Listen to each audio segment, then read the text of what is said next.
not enough.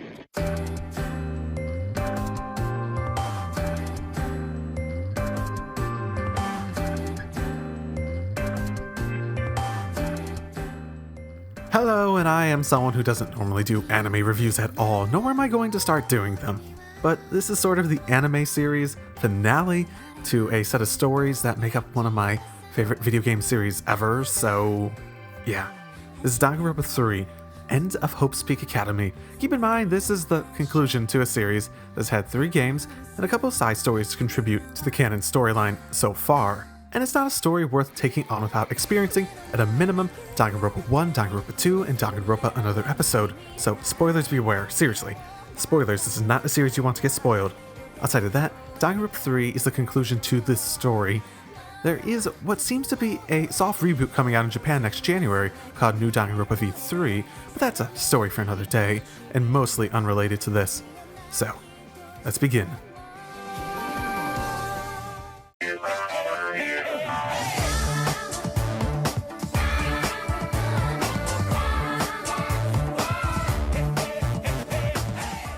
While this is definitely not the best gameplay I've ever seen, I'd say the controls felt pretty unresponsive. They also don't even try to hide the fact that the illusion of choice in this is basically non-existent. Overall, pretty lackluster in the gameplay department. What are you gonna do?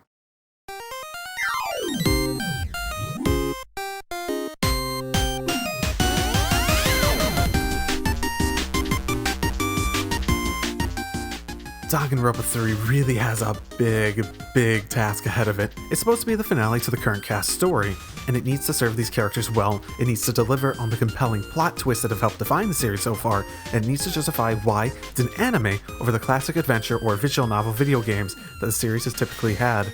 With this being the end to 3 games and several side stories worth of the cast story, it means the survivors of the previous stories need to be wrapped up in a really satisfying way. In Danganronpa 3, this mainly focused on the first and second game's cast. Another episode was treated more like a cameo with very short arcs for the characters, and Zero was more treated like an Easter egg with just a quick cameo. I am fine with this, honestly, as it is the first and second game's cast that were never really given a final session of closure. In a sense, Danganronpa 3 has a theme about finding clarity in what you want to do in life and what you really want from life.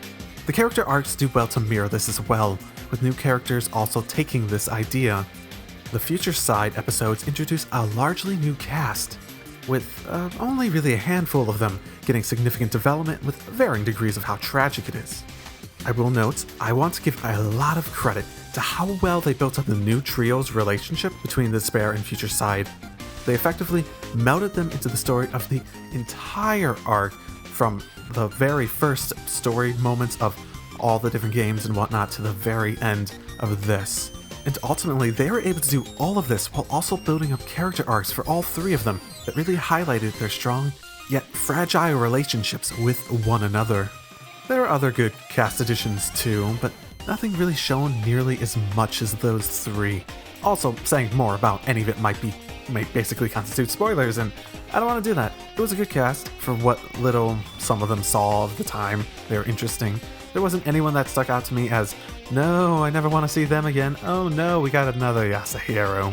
Though, speaking of spoilers, the plot twist. The Spare Side didn't really have many. You could get a decent idea of where it was going since it was a prequel story.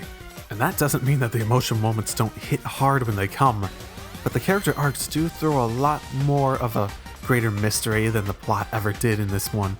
Future Side was more of the sequel story, and it offered a lot more opportunity to play with expectations. Between the cliffhangers and the typical death game mystery that has defined the Danganronpa experience, it really did a lot. To avoid spoilers, I will speak relatively vaguely. There are some new key plot elements that feel like shortcut methods to advance the plot. I'm not a fan of those, but I can understand why it's there. There are certainly some answers to questions in the mystery that are very interesting and create a sense of dread that I really expect from the series now. And there are others that fall flat in terms of motivations and execution.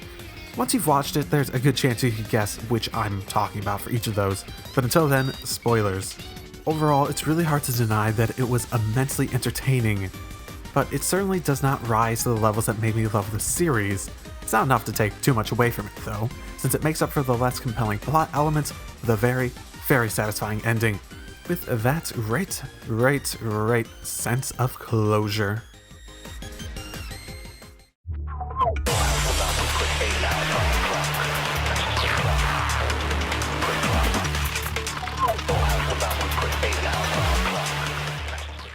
Honestly, anime presentation has never been a matter that struck me too strongly.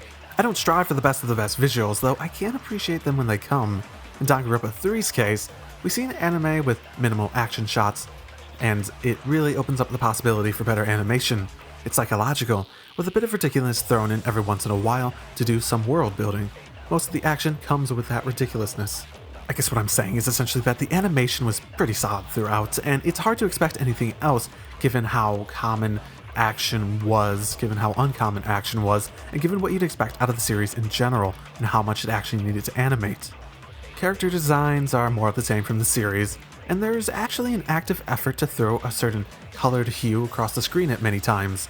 It can be sort of distracting, and may even hide some of the imperfections in the drawings, but it does give a nice mood setter for many moments in the story when it does employ it, as long as it's not ridiculously overdone at that time. Musically, the show is still Danganronpa goodness. The opening and endings from both sides were great, and they were probably the best new music. The Spare side in particular was fantastic. As for the rest of the show, it was a lot of a mix of familiar background tunes from previous entries to some other ones that I don't even remember happening. Given even the game's recycled music from time to time, it's not too surprising at this point.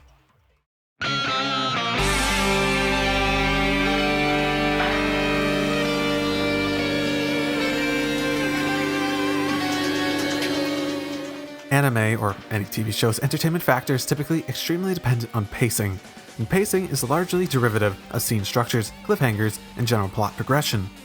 The exclusivity to the anime does do well to allow the pacing to be tailored to episodes.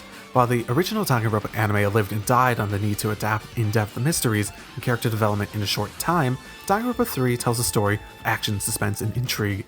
Removing the adaptation barrier does a lot to make everything just a notch more compelling. Each scene can sit back and do what it needs to do. Nothing needs to be left out for the sake of time. And the addition of fast-paced action, comedy, and a more of a focus on an overarching mystery rather than a bunch of scattered mysteries, you can better design that tense atmosphere that does wonders to put it well above the first game's adaptation anime series. I'd say Future Side definitely feels more like a reworking of the game's approach into an anime format, and Despair Side has a vibe to it more akin to the deconstruction of the slice-of-life genre.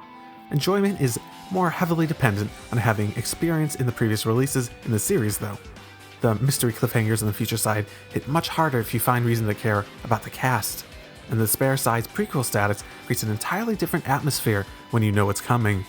You also have to consider that this is two series. I have to be honest, as much as I enjoyed both series, which were great, it may have been a mistake. Especially towards the end, the excitement I felt at the end of each episode was effective in making me want to go immediately to the next one. However, the viewing order has you switching between each series. Jumping between each does a lot to damper your mood.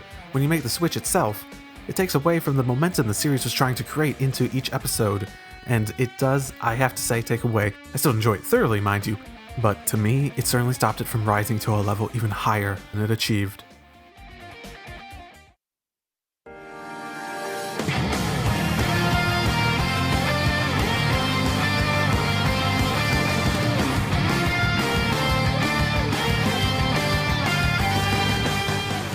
Danganronpa 3 as a show is very entertaining. It's well directed and does a lot to take advantage of the anime format.